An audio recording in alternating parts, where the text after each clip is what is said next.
Hello everyone. आज हम class 12th में चैप्टर 5 सातत्य तथा अवकलनीयता कंटिन्यूटी एंड डिफरेंशिएबिलिटी पढ़ेंगे। यहाँ से हमारा कैलकुलस शुरू होता है, जिसमें चैप्टर 5, 6, 7, 8 और 9 आते हैं। यहाँ से जो है इनमें से 50 नंबर का प्रश्न पूछा जाता है। इसे अच्छे से समझने के लिए क्लास 11th में मैंने chapter number 13 limits and derivatives करा रखा है। इसका लिंक मैं डिस्क्रिप्शन में आपको दे दूंगा, इसे आप अवश्य देख लें। आइए पहले इसके बेसिक को समझ लेते हैं।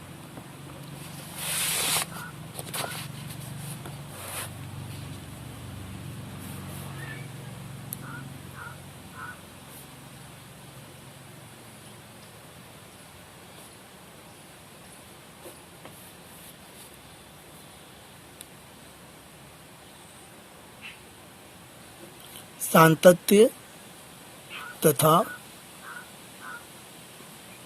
अवकलनीयता।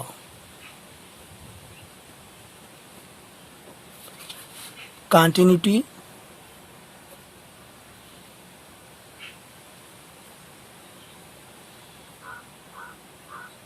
And differentiability.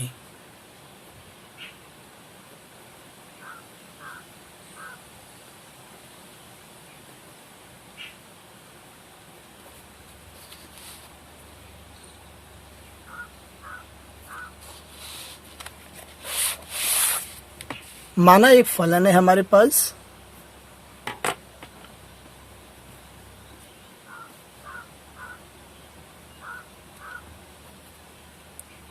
f of x is equal to x square minus 4 upon x minus 2, और यहाँ कंडीशन दिया है x is not equal to 2, यानी x का मान 2 नहीं है। तो यहाँ हम रख देंगे x के स्थान पर 2 और ये फलन का मान हम निकालेंगे। f of 2 is equal to 2 का square minus 4 upon 2 minus 2 is equal to 4 minus 4 upon 2 minus 2, तो यह आ जाएगा 0/0। तो ये हमारा आ गया अपरिभाषित।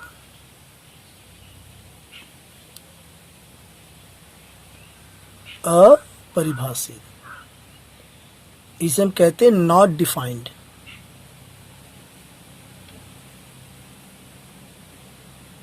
यानी कि परिभाषित नहीं है। यदि यहाँ पर कोई संख्या आ जाए अंश पर समथिंग 2/0 या 3/0 माइनस 2/0, तो ये भी सभी जो है अपरिभाषित है।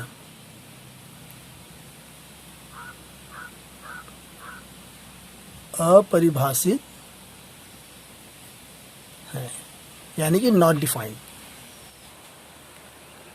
ये सभी अपरिभाषित हैं और इन्हें हम आगे की कक्षाओं में पढ़ेंगे। चूंकि x बराबर 2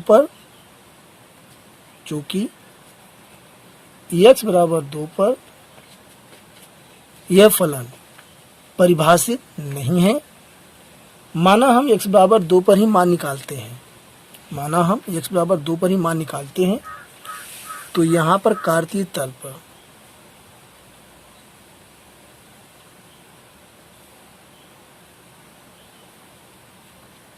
ये हमारा x अक्ष है और ये हमारा y अक्ष। इसे हम इस सिस्टम में f ऑफ x पढ़ते हैं।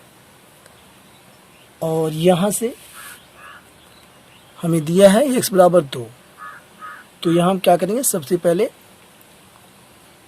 एफ एक्स हमें दिया हुआ है इज इक्वल टू फलन हमें दिया है एक्स स्क्वायर माइनस 2 का स्क्वायर बटे में एक्स माइनस 2। तो इसे हम लिख सकते हैं एक्स प्लस 2 एक ब्रैकेट में और दूसरे में x minus 2 upon x minus 2, तो ये इससे कट जाएगा और यहाँ पर बचेगा एक्स प्लस 2। अब यहाँ हम ये हमारा आ गया f of x is equal to x plus 2 और यहाँ हम रख देंगे F2, तो ये हमारा हो जाएगा 2 प्लस 2, ये आ गया हमारा 4, F2 हमारा आ गया ये 4। तो यहाँ से मान रख लेते हैं हम 1 2 3 4, 1 2 3 4 और यहाँ भी 1 2 3 4, 1 2 3 4। जब x बराबर 2 है, x बराबर 2 है यानी कि x अक्ष पर x का जो मान है वह 2 है, तो यहाँ y का मान कितना है, ये हमारा आया है fx मान आया है 4, तो यहाँ पर ये मान इसका आ जाएगा ये, यहाँ पर ये आ गया fx यानी आ गया ये 4। लिमिट के हिसाब से देखा जाए तो हमें चेक करना है कि x बराबर 2 पर यह फलन सतत है या नहीं। तो यहाँ पर x बराबर 2, तो 2 के पास पहुँचने के दो रास्ते हैं, एक इधर से एक इधर से, ये इधर से और ये इधर से। तो इसमें हम ले सकते हैं, यहाँ पर 1 है, 1.1 1.2 1.9 तक, यानी कि 2 के एकदम पास, 2 के एकदम पास और यहाँ भी 2 के एकदम पास, तो यहाँ ले सकते हैं 2.1 2.2 2.9 तक। तो ये जो हमारा होता है, ये हमारा होता है राइट हैंड लिमिट, इसे हम कहते हैं राइट हैंड लिमिट, और ये हमारा होता है लेफ्ट हैंड लिमिट। तो यहाँ पर कोई फलन सतत कब होगा, और यही आज का टॉपिक है।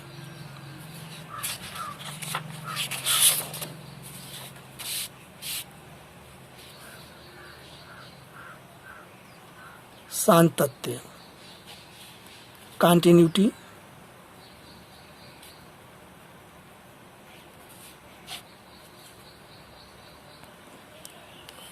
x बराबर a पर a के स्थान पर कोई भी संख्या हो सकती है, पर फलन कब सतत होगा, जब left hand limit is equal to right hand limit is equal to फलन का मान यानी कि f ऑफ a, जब ये तीनों बराबर होंगे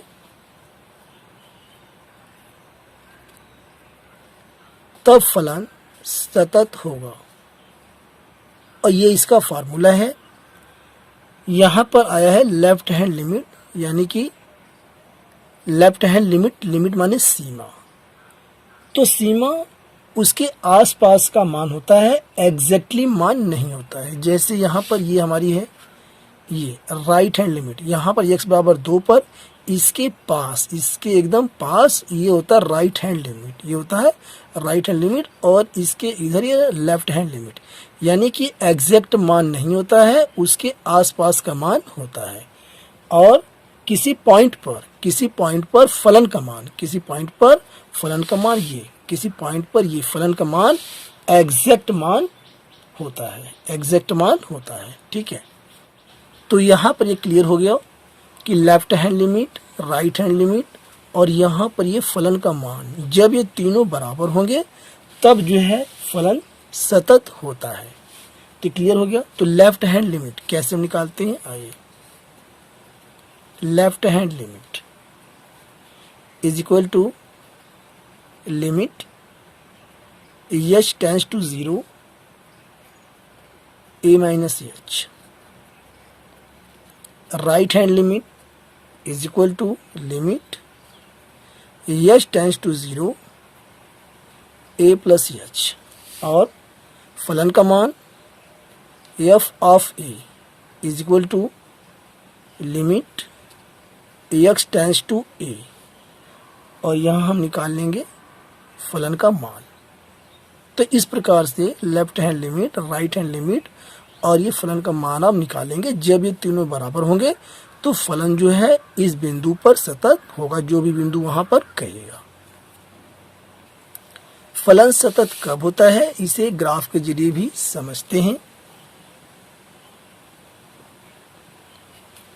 फलन सतत कब होता है, बाई ग्राफ।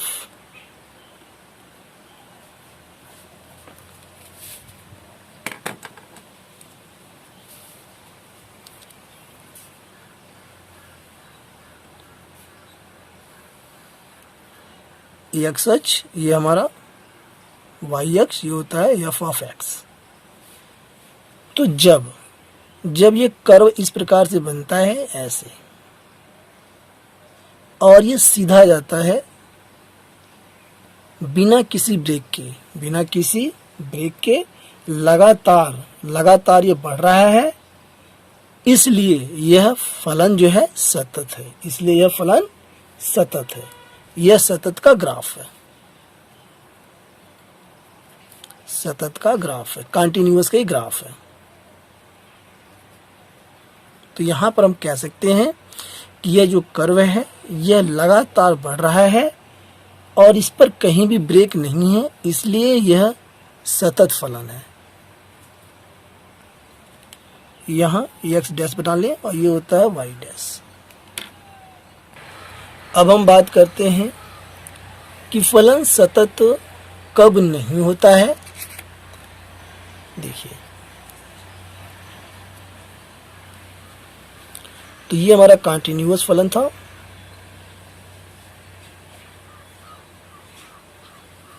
कंटिन्यूअस, ठीक है। अब यहां से ये एक्स अक्ष, x dash, y dash, f of x होता है, ये मैंने बता रखा है आपको। जब ग्राफ ये बढ़ रहा है, फिर यहाँ ब्रेक हो गया, अब फिर ये बढ़ने लगा, फिर यहाँ ब्रेक हो गया, अब फिर ये बढ़ने लगा, इसी प्रकार ये ब्रेक होता है। तो जब इस प्रकार का कर्व होता है तो यहाँ पर आपने देखा कि ये कई स्थानों पर यह ब्रेक है, कई स्थानों पर यह ब्रेक है, इसलिए यह फलन असतत फलन है, यानी कि डिसकंटिन्यूअस है। तो यहाँ हम लिख सकते हैं यह असतत फलन का ग्राफ है, और जिसे हम अंग्रेजी में डिसकंटिन्यूअस कहते हैं, डिसकंटिन्यूअस, यानी कि यह जो फलन है यह लगातार, इसका जो कर्व है यह नहीं है, इस जगह पे कई जगहों पर यह ब्रेक है। तो ये हो गया हमारा असतत फलन। अब हम बात करते हैं कांस्टेंट फलन की। कांस्टेंट फलन, कांस्टेंट फंक्शन, कांस्टेंट मतलब होता है अचर, अचर फलन। और अचर से मतलब होता है संख्या, अचर से मतलब होता है, और संख्या से मतलब होता है जैसे 2, 1/2, -5, 7, 11, ऐसे ये सब संख्याएं होती हैं। तो ये सब जो है हमेशा सतत होती हैं, कंटिन्यूअस होती हैं। इसलिए हम कह सकते हैं कि जितनी भी संख्याएं होती हैं सब जो है सतत होती हैं। तो यहाँ पर लिख सकते हैं अतः सभी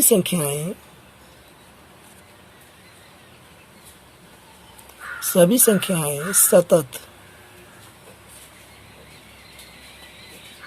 होती हैं, और इसे भी हम ग्राफ के जरिए देख लेते हैं। ये हमारा कांस्टेंट फलन का graph, x dash, y dash, और ये एफ ऑफ एक्स। यदि फलन का मान f x is equal to 2 है। तो यहाँ पर ये जो है यह y के बराबर है। इस सिस्टम में y को जो है एफ एक्स कहते हैं और ये हमारा मूल बिंदु 0 है। तो यहाँ पर 1 ये 2 1 2 3 4 1 2 3 4 यहाँ पर एफ एक्स कितना है 2 है। तो यहाँ पर ये 2, तो इसका ग्राफ जो ऐसे बनेगा ये, और इसका ग्राफ जो है वह सीधा होगा, कहीं से भी ब्रेक नहीं होगा, कहीं से भी ब्रेक नहीं होगा। इसलिए यह जो है सतत फलन है। तो हम कह सकते हैं कि सभी संख्याएं सतत यानी कि कंटिन्यूअस होती हैं। तो ये हो गया इसका बेसिक मैंने आपको बताया। अब हम एक्सरसाइज 5.1 के क्वेश्चन को सॉल्व करेंगे। एक्सरसाइज 5.1 और इसमें क्वेश्चन 1।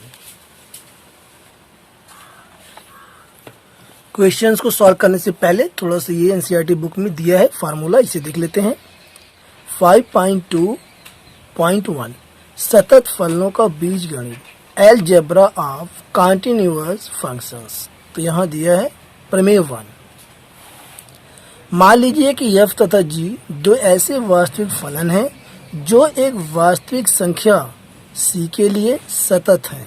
तब यानी कि दो फलन हैं और दोनों कंटिन्यूअस फलन है, सतत फलन है, तब इनका जोड़ भी सतत होगा, इनका घटाना भी सतत होगा, इनकी गुणा भी सतत होगी और इनका भाग भी सतत होगा। लेकिन यहाँ पे कहा है कि जो ये हमारा g है, जो हमारा ये दूसरा फंक्शन है जो बटे में हर में है, यह 0 न हो।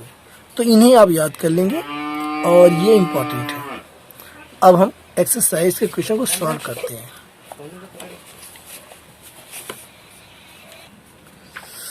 प्रश्नावली 5.1। प्रश्न 1, सिद्ध कीजिए कि फलन f x is equal to 5x minus 3, x बराबर 0, एक्स बराबर -3 तथा एक्स बराबर 5 पर सतत है यानी कि कंटिन्यूअस है। तो यहाँ पर ये जो फलन दिया है एफ एक्स, ये सिंगल फलन है। अब ये सिंगल फलन और डबल फलन क्या होता है, आइए मैं आपको बता देता हूँ। जैसे यहाँ पर ये दिया हुआ है क्वेश्चन नंबर 5 में, तो ये जो है ये होता है डबल फलन। इसी प्रकार आगे क्वेश्चंस में देखिए, ये यहाँ पर दिया हुआ है 6 और ये 7, यहाँ पर 8, ये 9, ये देखिए इस प्रकार से ये होता है डबल फलन। तो यहाँ पर ये हमारा है सिंगल फलन और यहाँ पर इन क्वेश्चन को सॉल्व करने की 3 विधियाँ हैं। इन्हें जब हम सॉल्व करेंगे तो इनकी जो है 3 विधियाँ हैं, फर्स्ट, सेकंड, थर्ड, और इन तीनों को हम बारी बारी से आपको बताते चलेंगे जैसे क्वेश्चंस आते रहेंगे। तो आइए इसे हम सॉल्व करते हैं। तो हमें फलन दिया है, यहाँ पर फलन दिया है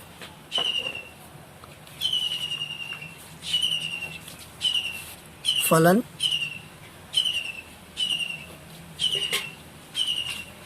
F x is equal to 5x minus 3। चूंकि यह सिंगल फलन है, x बराबर 0 पर, पहले चेक करते हैं x बराबर 0 पर। यहाँ पर कहा है कि x बराबर 0 पर, x बराबर -3 पर और x बराबर 5 पर सतत है। ये हमें बताना है, चेक करना है।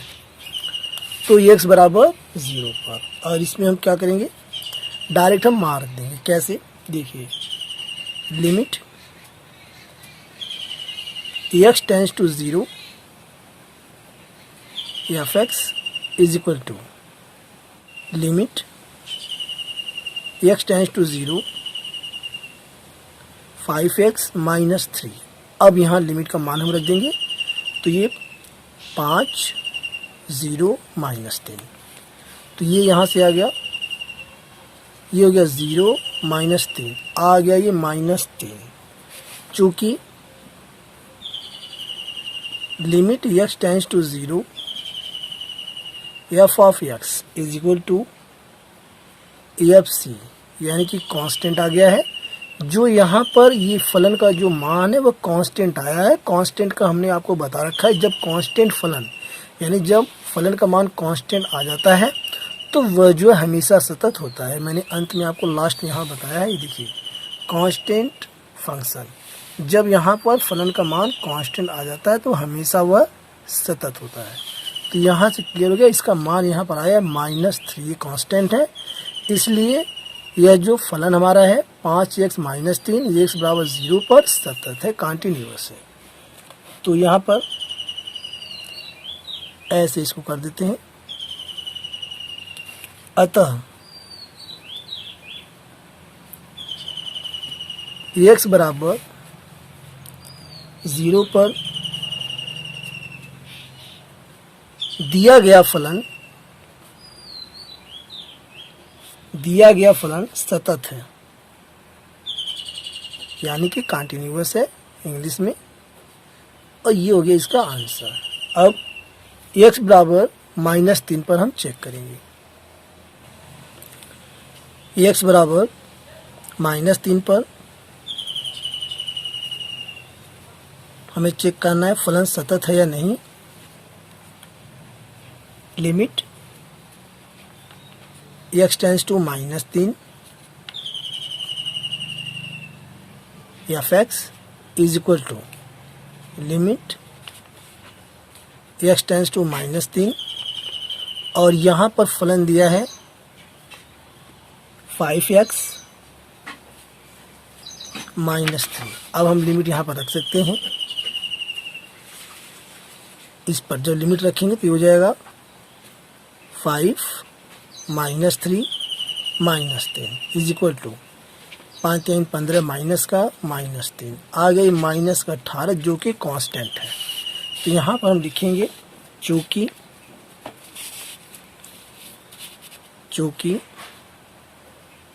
Limit x tends to -3 f(x) is equal to f(c) यानी कि कांस्टेंट। फलन का जो मान है वह c पर यानी कांस्टेंट आया है, -18 कांस्टेंट है, इसलिए इसका जो ये कहा है कि फलन सतत है, तो यहाँ पर फलन जो है x बराबर -3 पर सतत है यानी कॉन्टिन्यूअस है। ऐसे तो यहाँ लिख सकते हैं अतः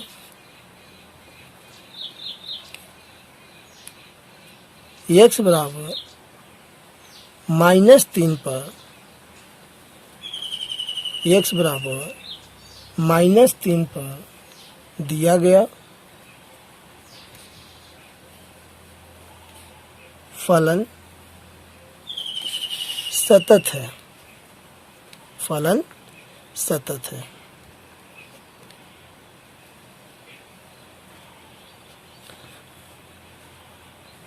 और इसका ग्राफ कैसे बनेगा, जैसे मान लीजिए ग्राफ कहा जाए, देख लेते हैं। फिलहाल तो कहा नहीं लेकिन फिर भी देख लेते हैं। तो यहाँ 1 2 3 माइनस का -1 -2 -3 ये हमारा x अक्ष है, ये हमारा y अक्ष, और ये होता है y इक्वल टू f(x). तो यहाँ पर ये हमारा आया है, इसका वैल्यू आया है -18। तो यहाँ पर ये मान लिया जाए कि x बराबर -3 पर दिया गया फलन सतत है, यानी कि -18। ये यहीं पे आएगा जो है नीचे, इसका मान मान लीजिए यहाँ आता है -18। तो यहाँ पर जब इसका ग्राफ बनेगा तो ये ऐसे बनेगा, एकदम सीधा ग्राफ, ये कंटिन्यूअस होगा, कहीं भी इसमें ब्रेक नहीं होगा, रुकेगा नहीं। तो ये हमारा सतत फलन है, इस प्रकार से ग्राफ इसका बनेगा, और ये इसका आंसर है। अब इसी प्रकार आप जो है x बराबर 5 पर आप चेक करेंगे कि फलन सतत है या नहीं है।